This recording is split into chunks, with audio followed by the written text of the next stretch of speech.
하나님 말씀 창세기 14장입니다.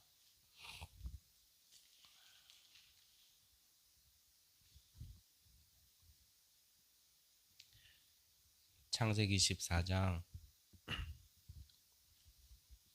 14절에서 24절까지. 창세기 14장 14절에서 24절까지 제가 봉독해 드리겠습니다.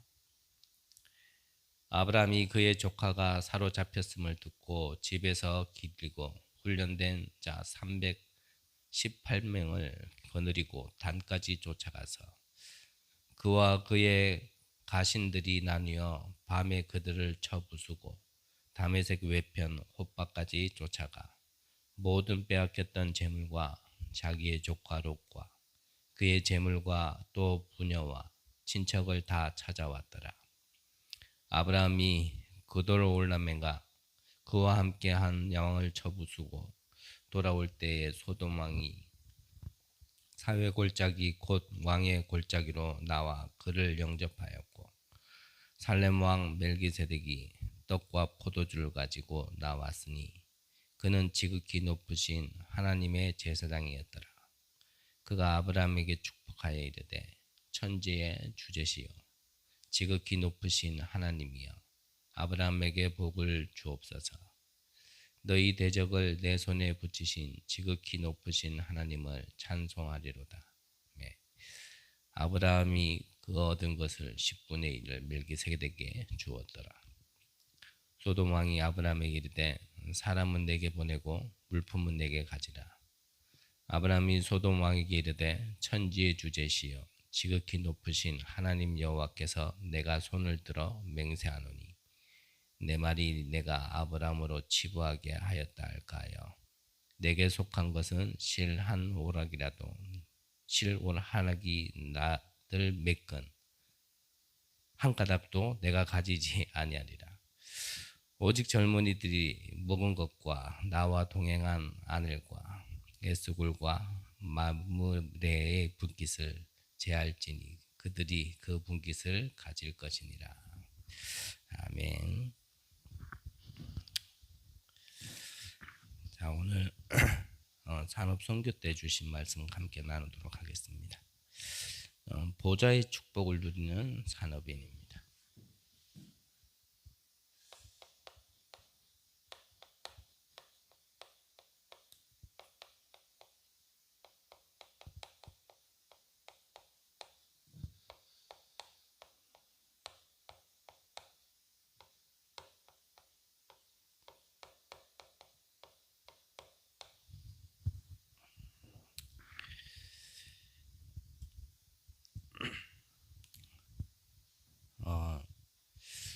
보호자의 축복을 누린다.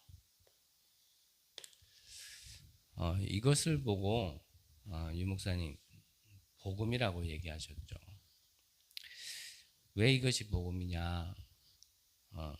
에베소서 6장 12절에 보면 우리의 싸움은 혈과 육에 대한 것이 아니요 정사와 어둠의 주관자와 이 자들에 대한 우리의 싸움이라 그랬거든요. 그 말은 무슨 말이냐면 우리가 살아가는 세상에는 분명히 눈에 보이지 않지만 가장 분명히 역사하고 있고 지금도 활동하고 있는 이 사단 나라, 세상 나라가 있기 때문이죠. 우리가 영안을 뜨지 못하고 자꾸 육안을 보면 절대 보이지 않는 것들이죠. 그래서 눈에 보이지는 않지만 우리에게 절대적으로 영향을 주고 또 우리는 그 속에서 벗어날 수 없는 배경 속에 살기 때문에 그렇기 때문에 하나님께서는 우리에게는 그것을 넘어서고 이길 수 있는 보좌의 축복을 주신 겁니다. 사실 이 축복은 처음부터 주신 거죠. 원래 인간에게는 생육, 번성, 다스림, 충만, 정복 이 원래 주신 축복이었습니다. 그런데 창세기 3장 이후로 우리가 이 축복을 잃어버린 거죠. 원래의 그 자체 나 자체를 잃어버리게 되었고 하나님이 주신 생명의 근원을 잃어버리게 된 것이고 하나님이 주신 근원적인 축복을 잃어버리게 된 게 바로 창세기 3장 사건이죠. 그 이후로부터 우리 인간은 영안보다는 자꾸 육안이 밝아졌고요. 그 육안의 눈으로 모든 것을 문제라고 생각을 하고 그 육안으로 본 문제가 진짜 문제인 줄 알고 거기에 맞는 답을 자꾸 찾아가게 되시는 것. 그게 인간의 운명이고 불신자 상태죠. 그래서 이 상태 속에서는 우리가 스스로 해결받을 수 없다라는 겁니다. 우리가 스스로 해결받을 수 없기 때문에 우리가 하나님을 알기도 전에 하나님이요 우리에게 이 구원의 계획을 세우시고 또 우리에게 이 구원의 축복을 십자가의 보혈을 통하여서 완성시켜 주신 거죠. 그래서 로마서 5장 8절에 보면 우리가 아직 죄인 되었을 때 그랬거든요. 우리가 아직 죄인 되었을 때 하나님이 우리를 위하여 그리스도를 보내심으로 우리에 대한 자기의 사랑을 확증하셨다 그랬습니다. 나는 모든 것을 잃어버리고 그 운명 속에서 빠져나올 수 없는데 하나님께서 그리스도를 보내주심으로 이 보좌의 축복을 누리게 된 것. 그것을 보고 우리는 복음이라 얘기하는 거죠. 복음이라는 것은 하나님이 주신 것을 얘기하는 겁니다.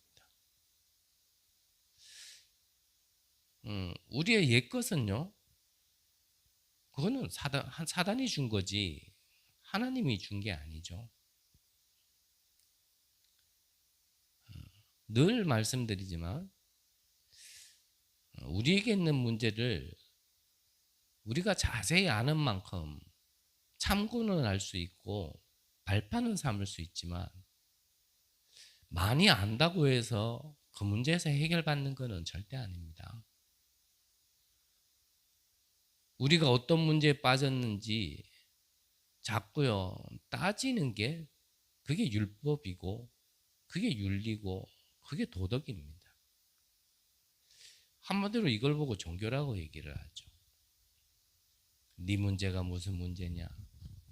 그 문제는 이래야 된다 저래야 된다. 그게 우리에게 근본적인 답은 될 수 없죠. 이거는 우리의 육신의 문제가 아니라 우리 정신의 문제가 아니라 영적인 문제이기 때문에요. 하나님이 주신 방법만으로 가능한 겁니다. 우리가 스스로 방법을 찾고 해결책을 찾아서 우리가 스스로 구원에 이를 수 있다면 하나님께서 우리에게 그리스도를 보내주실 이유가 없죠. 그런데 하나님을 떠나 완전히 죽었던 우리 영혼이 사는 길은 우리가 노력하고 수고해서 그렇게 해서 해결받을 수 있는 일이 아니기 때문에 하나님이신 그분이 인간을 구원하시기 위하여 성육신해서 우리 대신 위에 희생제물로 피 흘리심으로 우리가 열 수 없었던 구원의 길을 열어주신 것. 그 결과로 잃어버렸던 나를 찾는 거죠. 하나님의 형상. 그 하나님의 형상 안에 모든 것을 담아서 우리를 창조하셨는데 모든 것을 주시고 창조하셨는데 이 잃어버렸던 모든 것들을 이 그리스도께서 피 흘리심으로요. 우리가요. 이 모든 것을 회복하게 되어진 것. 그래서 그것을 누리는 걸 우리 보고 복음이라 얘기 안 합니까?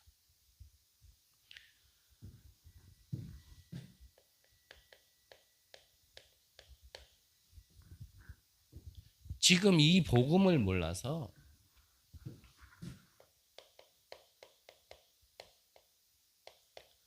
지금 시대가요. 네피림 시대가 되어버린 겁니다. 앞서 말씀드린 것처럼 우리는 지금 이 시대에 살고 있거든. 지금 이 세상에 살고 있단 말이죠. 사단이 장악한 시대. 네피림 위에서 떨어졌다. 누가요? 사단이. 그 사단이 지금 힘 있는 자들과 정치인들을 잡고요. 지금 세상을 움직이고 있단 말이죠. 이런 시대 속에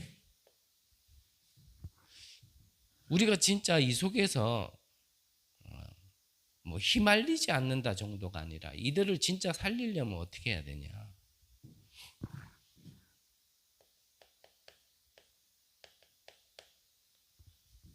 하나님이 나와 함께 하시는 이 성령 하나님의 능력이 아니면 우리는 살 수가 없는 거죠.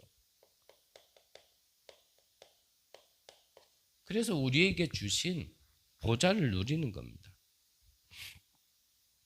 매번 말씀드리지만 영계에는 뭐 여러 개가 없어요.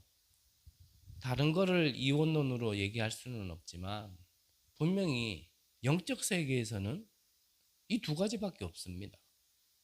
사단의 역사와 하나님의 역사. 사단의 흐름과 하나님의 흐름. 내가 받는 힘이, 내가 받는 영향이 어디에 속해 있느냐가 사실은 우리의 모든 것이라는 거죠.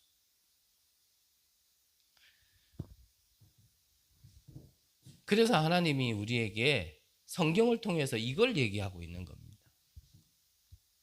진짜 문제와 진짜 답. 내가 생각하는 게 진짜 문제가 아니라 보이지 않는 세계의 진짜 문제가 뭔지, 내가 갈급해하고 있는 그 문제에 그게 진짜가 아니라 하나님께서는요, 성경을 통하여 네 문제는 그 문제가 아니라 지금 하나님 떠난 문제, 영적 문제라는 걸 얘기하고 있는 거거든요. 그래서 하나님은 유관이 밝아진 인간에게요, 뭐 이러쿵저러쿵 얘기할, 그렇게 얘기하지 않으셨어요. 창세기 3장에 보니까 하나님을 떠난 인간에게 당장 이것을 회복할 수 있는 절대 언약부터 주신 거죠. 여자의 후손이 뱀의 머리를 상하게 할 것이다. 이것만이요, 네피림 시대를 이길 수 있는 유일한 방법인 겁니다. 그래서 이게 진짜 답이고 유일한 답인 거죠.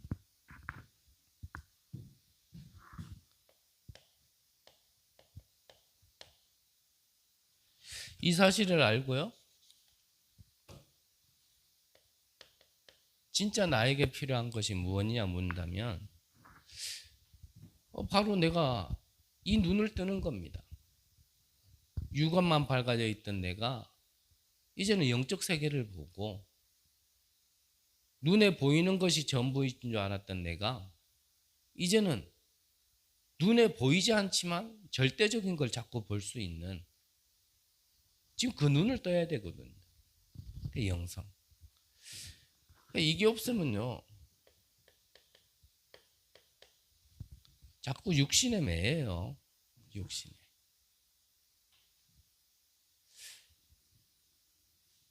유 목사님이 그러셨죠? 심각한 거는 이게 지금 교회 안이 그렇다고. 교회 안에 당장 문제 터지면 정말 영적인 세계로 그거를 보기보다는 눈에 보이는 이 육신적인 것 가지고 당장 문제 터지면 그렇게 돼요. 그래서 우스갯소리가 있잖아요. 어떤 교회 한 아이가요, 여리고성을 무너뜨렸다라는 얘기를 들은 거예요. 그러니까 이게 영적으로 봐야 되는 이 교회 목사 장로님이 뭐라 그랬냐면, 이거를 누가 그랬는지는 몰라도 빨리 어떻게든지 빨리 복구를 해주고 보상을 해줘야 될 거 아니냐. 지금 이런 얘기를 했다라는 우스갯소리가 있다는 거예요. 우리가요, 교회 안에 문제 터지면 실제로 영적인 사실로 잘 못 봅니다. 사람에 대해서 그 현실에 대해서만 얘기하기 급급하지 정말 그 너머 보이지 않는 곳에 사단의 역사와 하나님의 절대 계획을 보고 얘기하는 자는 많지 않아요. 문제 터지면요 당장 죽일 놈 살릴 놈 이거부터 나오거든.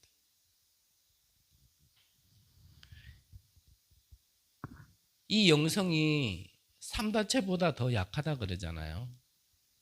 우리 기독교인들이 하나님을 믿는 사람들 하는 사람들이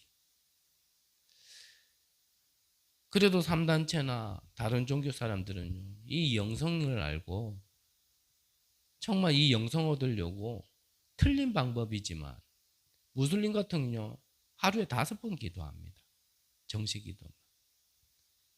저는 말로만 들었지 한날은 이래 공항에서요 비행기 내려가지고 막 가는 길이었어요. 거기는 통로거든요.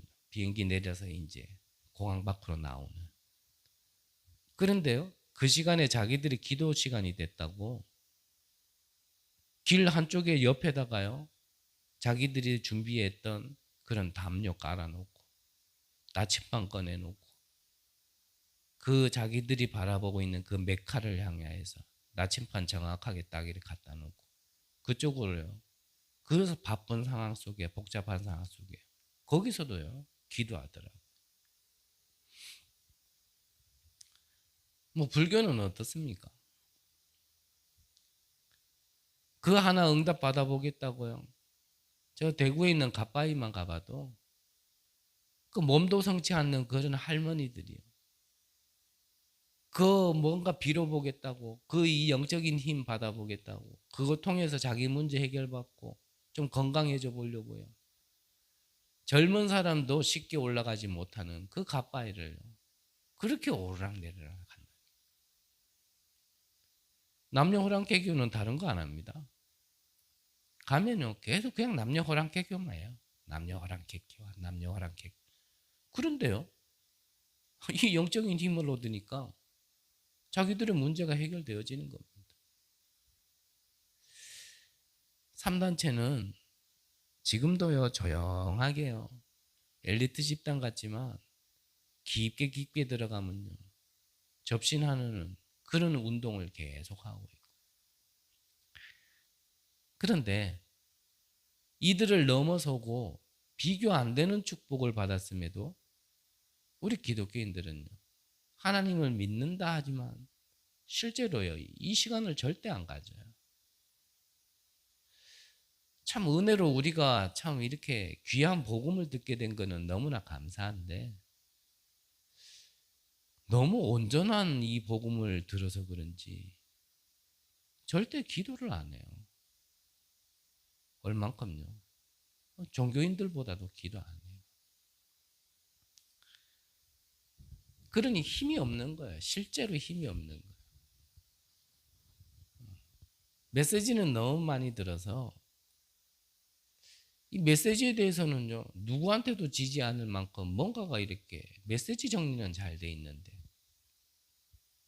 이거를 좀 사실화 시켜야 되거든요. 나에게 실제화 시켜야 되는데 그게 안 되어져 있는 거예요. 그러니까 복음 알죠. 근데 이 복음의 능력이 내게 없는 거예요. 그 예수님이 저 바리새인들한테 얘기한 거 아닙니까?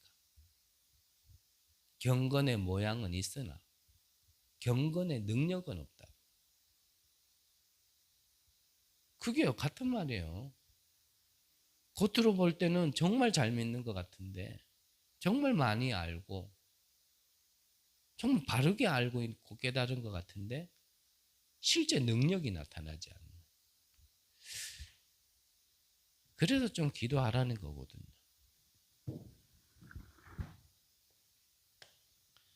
나에게 영성이 회복되어지고 나면 지혜가 생깁니다.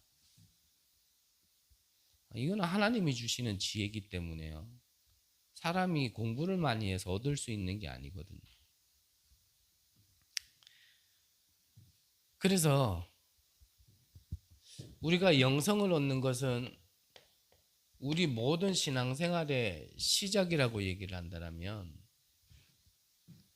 이 지성을 얻는 것은 우리가 신앙생활 하는 거의 방법이라 그러셨거든요. 그 방법이 뭐냐면, 우리가 영적인 지혜가 생기면요,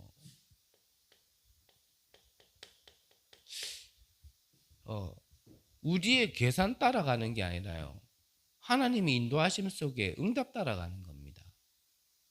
그래서 이거를 흐름이라 얘기하는 거예요. 흐름. 내 생각에 내 마음대로 가는 게 아니라 하나님이 주신 응답을, 그래서 지난날의 나의 과거의 응답도요, 그거는 그때지 아닙니다. 그 응답 위에 응답을 쌓아 나가신다니까요. 그래서 하나님 앞에서 우연이 없는 거예요. 지난날의 응답을 내가 그냥 흘려보낼 게 아니라요, 그거를요 가만히 참고하고 내가요 그걸 기억하고 있고, 그 속에서 주시는 말씀 따라 오늘 지금 내게 하나님이 어떻게 응답하고 계시는가, 그걸 따라가는 게 방법이에요. 신앙생활의 방법. 내 생각, 내 기분, 어떤 환경 따라서 움직이는 게 아니라니까. 이거를 잘 모르면 여러 가지 곤란한 일이 생기죠. 누구는 저렇게 하는 거를 잘했다 얘기하는데, 누구는 같은 상황 같은데 누구는 저렇게 하면 안 된다 얘기하는 것 같고, 참 이게 말로 설명하기에는 조금 힘들고 어려운 부분이 있는데, 그래서 흐름이에요, 흐름. 이 흐름을 따라가면요,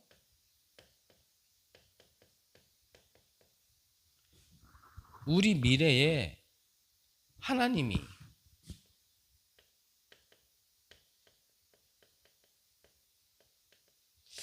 이 절대 필요한 곳에 우리가 있게 되어진다니까. 내가 원하는 곳에 있는 게 아니라 하나님이 필요로 하는 곳에, 그 속에 하나님이요 나를 인도시킨다. 이게 목표잖아요. 우리가 신앙생활하는, 내가 하고 싶은 것, 내가 원하는 그 자리에 있는 게 아니라 하나님이 필요로 하는 그곳에 내가 있는 것, 그게 헌신 아닙니까? 하나님 필요할 때 내가 나설 수 있는 것, 그게 헌신 아닙니까? 하나님 필요할 때 내가 드릴 수 있는 것, 그게 헌금이잖아요.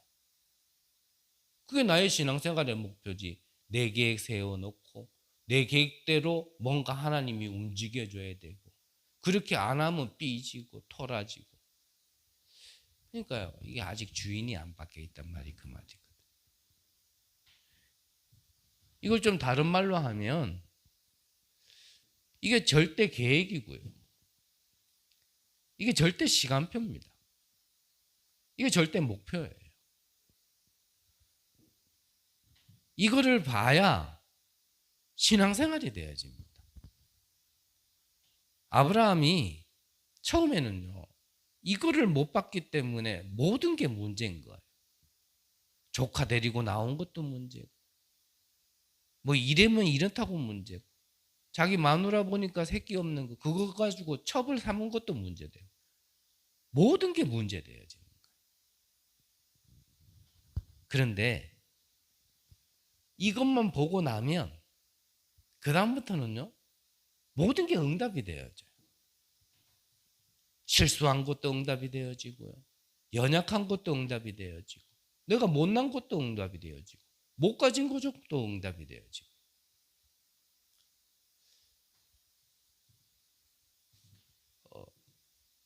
한번 잘 생각해 보시고요, 정말 나는 바르게 시작하고 있는가?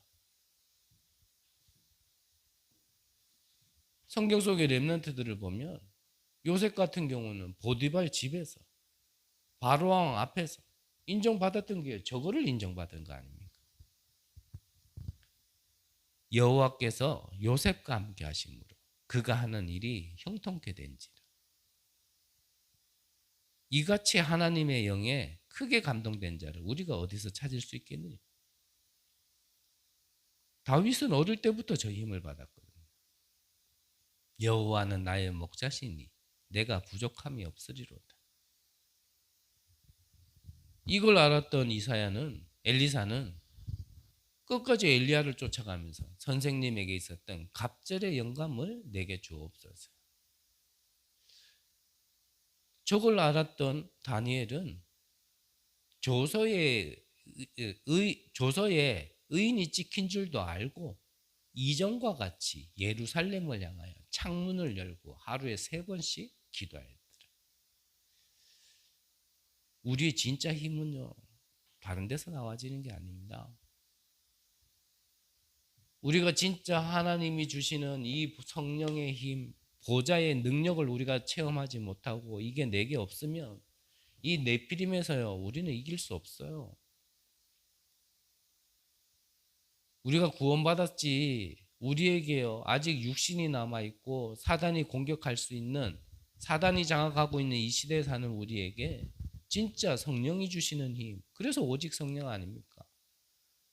진짜 하나님이 주신 보좌의 능력을 우리가 누리지 못하면 구원은 봐도 흔들리지 않습니다. 바뀌지 않아요.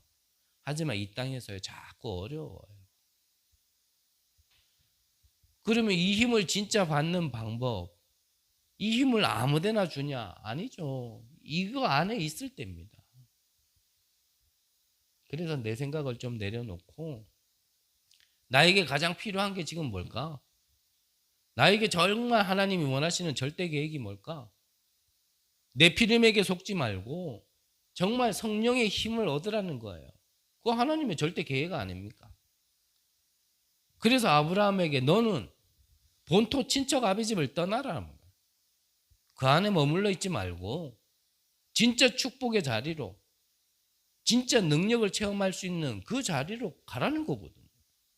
그게 우리 신앙생활의 시작 아닙니까? 그러면요, 가는 길 속에는 어떻게 하면 됩니까? 하나님이 응답 주시는 대로 가면 돼요. 인도하시는 대로 가면 돼요.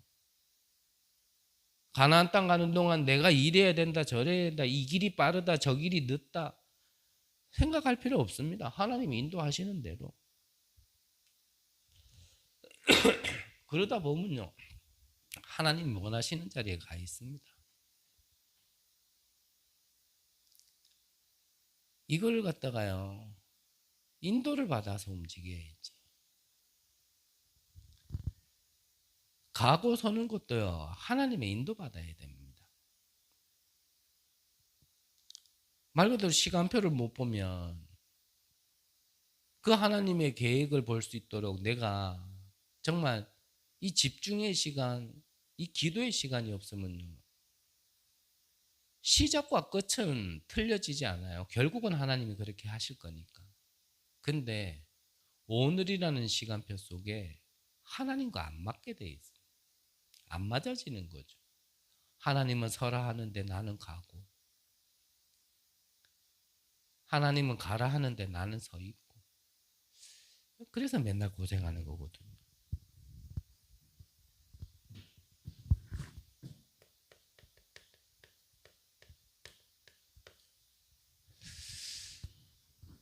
너희는 아무것도 걱정하지 말고 모든 일을 기도와 간구로 하나님께 아뢰라. 그리하면 내 생각과 마음을 지키시리라 그랬습니다. 내 안에 불안, 염려, 근심, 걱정 올라올 수밖에 없는 나라는 걸 인정하고요. 그럴 수밖에 없는 인간이라는 걸 받아들이고요. 그래서 나는 하나님께서 힘 주셔야 되고, 그래서 나는 하나님이 은혜 주셔야 되고, 그래서 나는 하나님이 절대적으로 역사해야 되는 존재라는 것을 진짜 인정하고요. 한번 하나님께 매달려 보는 겁니다. 하나님이 문제였던 것 같지만 그 문제를 통하여서 나에게 무엇을 하시려고 그렇게 하시는지 이거 한번 맛봐야 안 되겠습니까? 이거를 맛봐야 신앙생활이 되는 거예요. 아, 하나님이 나를 죽이려고 그런 게 아니었구나. 하나님이 나를 힘들게 하려고 하는 게 아니었구나. 진짜 하나님은 살아 계시고 지금 나와 함께 하시고 나에게 역사하시고 인도하시며 끝까지 나를 버리지 아니하시는구나. 이거 진짜 맛봐야 신앙생활 될 거 아닙니까? 그래서 이 영적인 것을 진짜 사실화시키시기 바랍니다.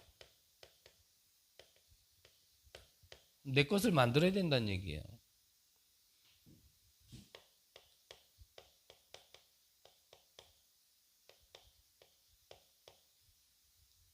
과학화시키시고요.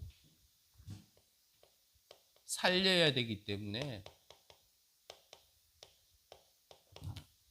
산업화시키시기 바랍니다. 그래야 네피림 시대에 이겨요.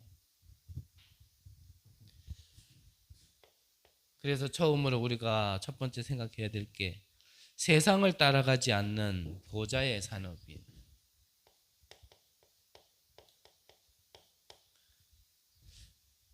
세상을 따라가지 않는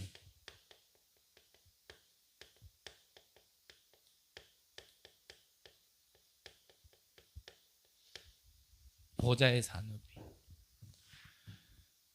세상이 경제를 장악하고 있기 때문에 우리는 세상이 하는 방법이 하나님의 방법이다 생각하고요. 따라갈 수 있거든요. 그게 하나님 방법보다 더 대단하다, 위대하다라고 우리는 볼 수 있거든요. 근데 근본적으로는 우리는 세상을 따라가는 게 아니죠. 세상을 살리러 가는 거지. 그래서 따라가면 안 돼요. 그들을 살릴 수 있는 자가 돼야 되지. 그래서 창세기 13장에 보면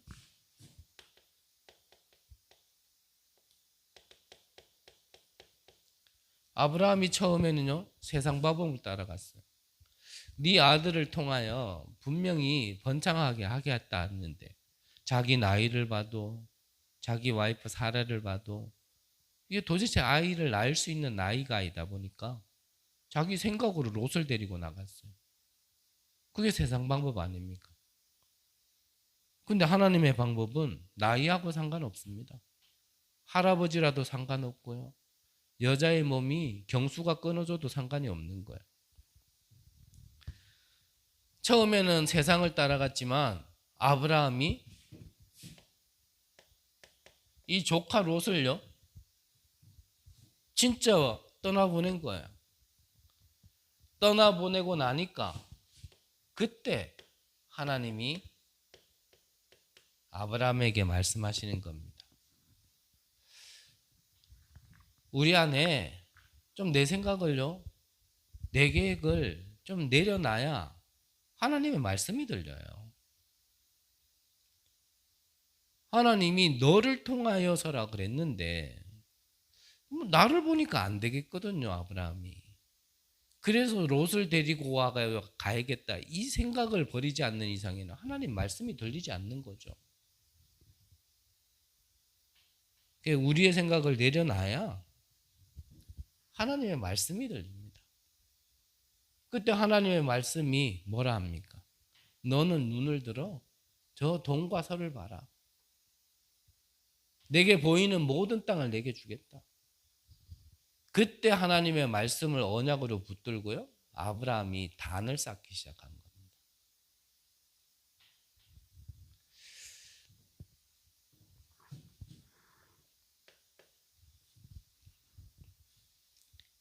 이 아브라함이요.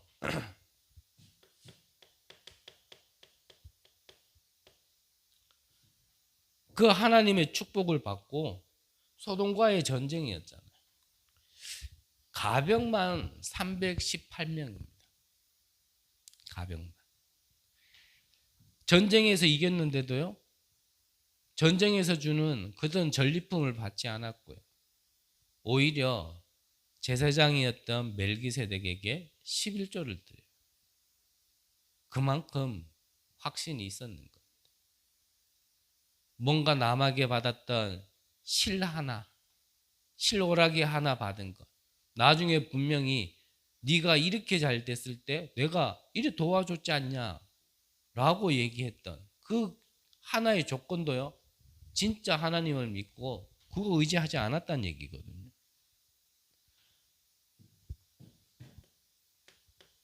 그 아브라함에게 하나님이 말씀하시는 거 아닙니까?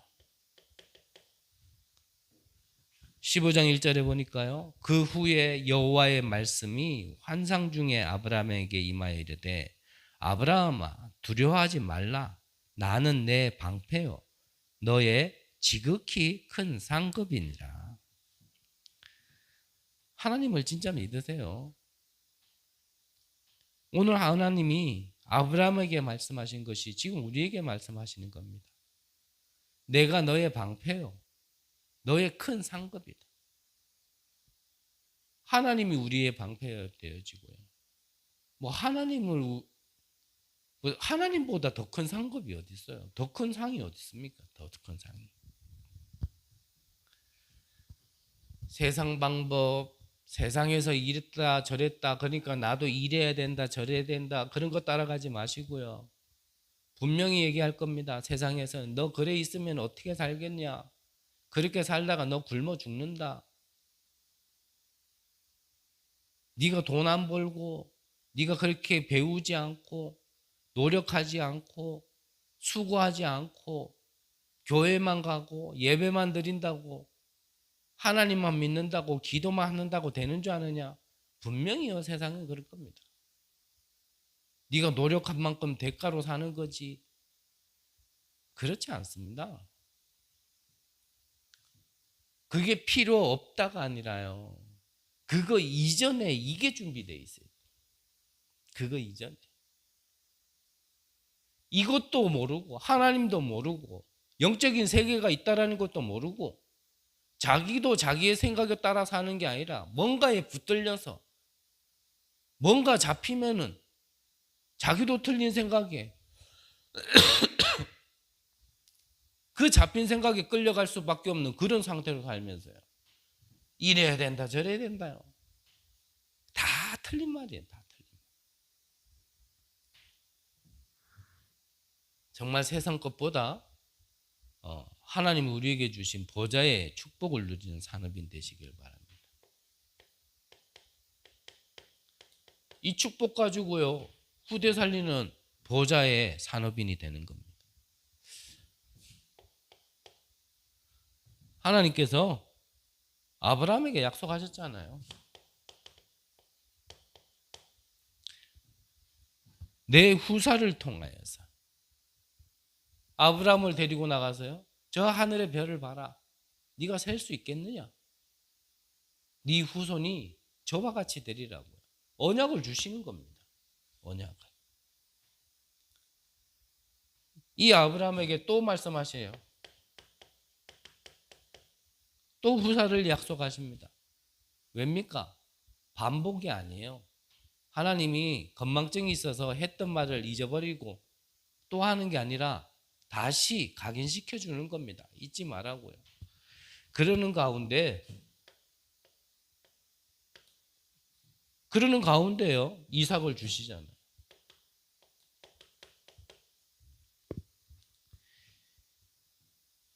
이 이삭을 통하여서 하나님은요. 중요한 일들을 펼치지 않습니까? 아브라함의 후손, 이 보좌의 축복을 누렸던 아브라함을 통하여서요.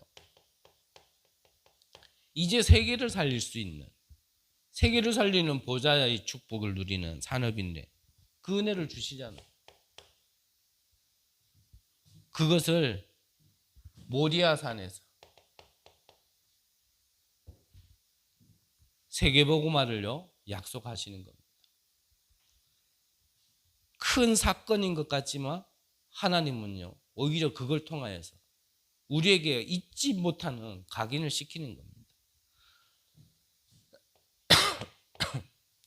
그러는 가운데 만남이에요. 언약 가운데 만남. 세계복음화 하려니까 하나님께서요 이삭을 축복할 수밖에 없는 겁니다. 얼만큼요? 한 해 농사를 지었는데 100배의 열매가 날 만큼. 샘을 발견할 정도가 아니라 샘의 근원을.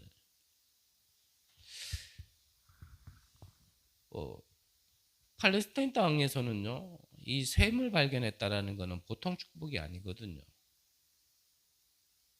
그 사막 지역에서 샘만 발견해도 참 축복인데 샘의 근원을 발견했다. 농사를 지었는데 100배의 열매가 나왔다. 이거는 네 혼자 잘 먹고 잘 살아라가 아닙니다. 그 정도 축복 받아야 세계복음할 거 아닙니까?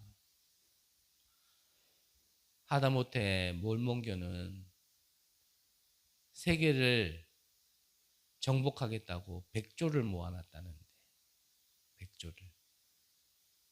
우리가 똑같은 돈을 쌓은 것 가지고 세계복음 하는 건 아니지만, 정말 우리가요, 세계복음화를 두고, 정말 세계복음화의 경제를요, 우리가 준비해야 안 됩니까? 그래서 진짜 하나님이 원하실 때, 필요로 하실 때, 하나님의 것을 우리에게 맡겨주신 거지, 그게 뭐 내 겁니까? 정말 하나님이 나에게 보좌의 축복을 누리는 그 산업인의 축복을 나에게 주신다면 그거는 내게 맡겨주신 거지 내 게 아니거든요.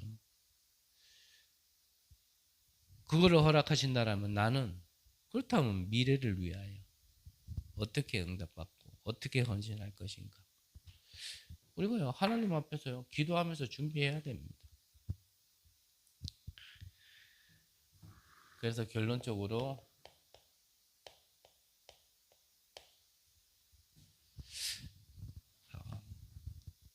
영적인 세계가 분명히 있다라면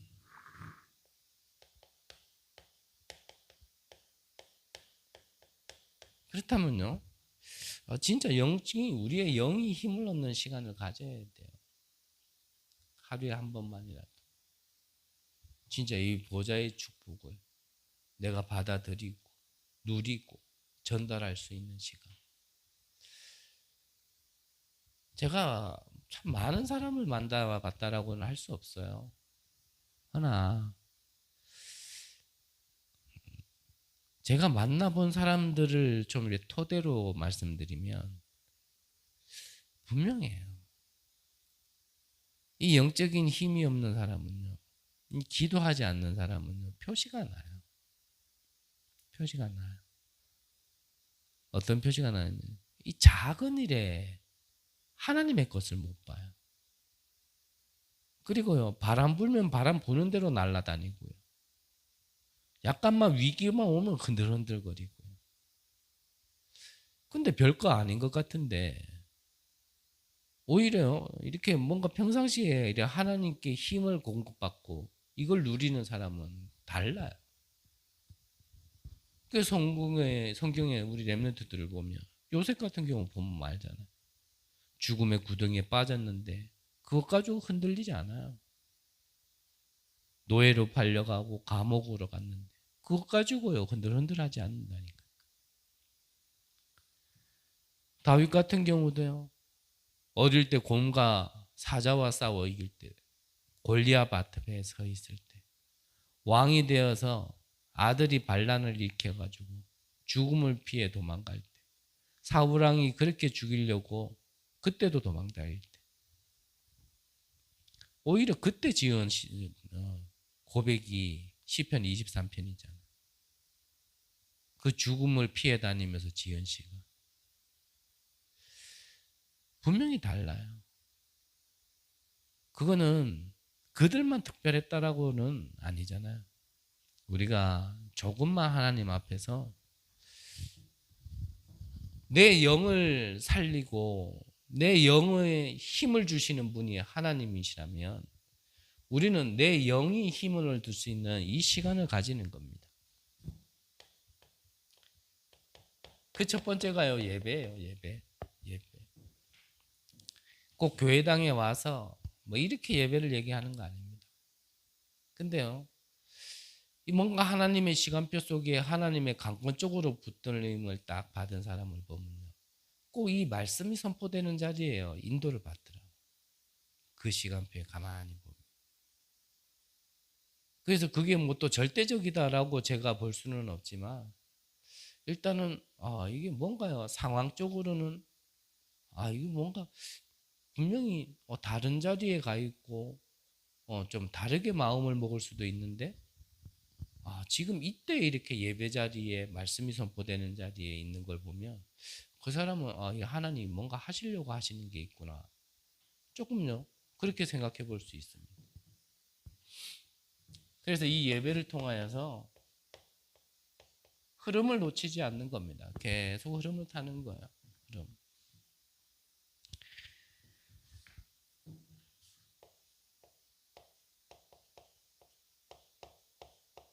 내가 가장 편한 시간을 그 시간을 통하여서 내 영이 힘을 얻고 진짜 내가 하나님을 누릴 수 있는 행복한 시간. 이 시간이 흐름을 정복한다 그랬습니다. 더 나아가서 24 기도할 수 있다라면 이 흐름을요 바꾼다라고 말씀하셨어요. 정말 이 네피림의 흐름, 이 어둠의 이 경제를 흐름을 바꿀 수 있는 진짜 보호자의 축복을 누리는 산업인이 진짜 응답으로 와주시기를 간절히 기도하고요. 무엇 이전에 가장 근본적으로 나에게 진짜 필요한 것이 무엇인가? 한번 여러분들이 하나님 앞에서 기도하시면서 그것을 먼저 놓치지 않고 가지는 귀한 은혜 있으시기를 간절히 기도합니다. 기도하겠습니다. 하나님 감사함을 드립니다. 우리 인간에게 가장 필요한 것이 무엇인지 또 하나님의 말씀으로 우리에게 먼저 깨닫게 하시고 정말 우리에게 절대적으로 우리가 놓치지 말아야 될 것을 다시 한번 우리에게 알리게 하시니 감사합니다. 우리에게 주신 보좌의 축복을 누리는 시간을 가지게 하시고 그 시간을 통하여서 정말 흐름을 바꿀 수 있는 흐름을 정복할 수 있는 귀한 응답받게 하여 주옵소서. 이 언약 붙들고 기도하는 모든 일에게 하나님이 정말 성경대로 응답 주실 줄 믿사오며 살아계신 예수 그리스도 이름으로 기도드립니다. 아멘.